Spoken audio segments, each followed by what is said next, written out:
The pelvis comprises of three main bones. These are the ilium, the ischium, and the pubis. The sacrum is at the base of the spine.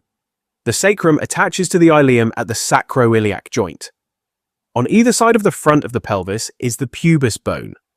The pubis bone joins at the center at the pubic symphysis. The coccyx, commonly known as the tailbone, is located directly below the sacrum. The pelvis has four main functions. Number 1, to support body weight. When you stand or sit, your weight passes from your spine to your pelvis and then to your legs. Number 2, the pelvis allows movement. The hip joints allow you to walk, run, climb stairs, and sit down. Number 3, the pelvis protects organs. It protects important organs such as the bladder, the bowel, the uterus, and the prostate.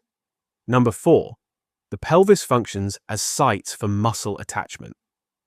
Many large muscles attach to the pelvis, including the hip muscles, abdominal muscles, and pelvic floor muscles. This is why problems in the pelvis can cause pain in many different areas.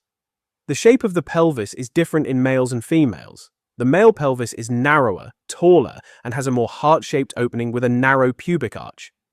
The female pelvis is wider, rounder, and has a larger opening with a wide pubic arch.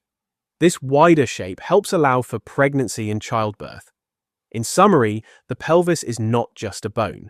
It is a central support structure that connects the spine to the legs, protects vital organs, and allows movement. If something goes wrong here, it can affect walking, sitting, and daily life. If you found this video helpful, like this video, subscribe, and share this video with someone who might find it helpful. Tell me in the comments what you would like me to explain next.